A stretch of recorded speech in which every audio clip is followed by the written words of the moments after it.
எல்லோரும் நல்லா இருக்கீங்களா? ஒரு வருடம் ஆனாலும் இந்த முறுக்கு மாவு கெட்டு போகாது. எங்கள் அம்மா ரெடி பண்ணுறது, எங்கள் அம்மா பார்வதி அவங்க பண்ணுற முறுக்கு மாவுங்க.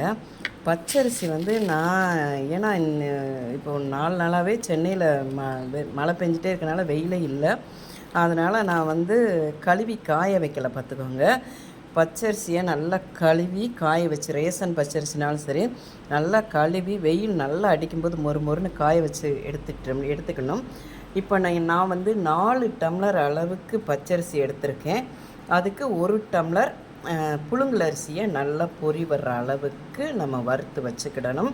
அதே மாதிரி பார்த்திங்கன்னா 1 டம்ளர் உளுந்து வந்து நல்லா மணம் வர்ற அளவுக்கு, கருகிடக்கூடாது, மணம் வர்ற அளவுக்கு அதை வறுத்து இதை ரைஸ் மில்லில் எல்லாத்தையும் ஒன்றா போட்டு ரைஸ் மில்லில் கொடுத்து நம்ம திரித்து வச்சுக்கிட்டோம்னு வைங்களேன், 1 வருஷம் ஆனாலும் இந்த முறுக்கு மாவு கெட்டு போகாது. நமக்கு எப்போ தேவையோ அப்போ நம்ம தேவையான அளவு மாவை எடுத்து, அதில் நான் வந்து பட்ரு நெய்யெல்லாம் சேர்க்க மாட்டேன் இந்த முறுக்கு மாவுக்கு. ஒன்லி தேங்காய் எண்ணெய் மட்டும், எவ்வளோ மாவு எடுக்கிறோமோ அந்த அளவுக்கு நம்ம கொஞ்சம் தேங்காய் எண்ணெய் எடுத்து, இப்போ நீங்கள் 1 கிலோ அளவு மாவு எடுத்திங்கன்னா அதுக்கு ஒரு 100 ml தேங்காய் எண்ணெயை சூடு பண்ணி விட்டு நான் முறுக்கு செய்கிறப்ப நான் செஞ்சு காட்டுறேன்.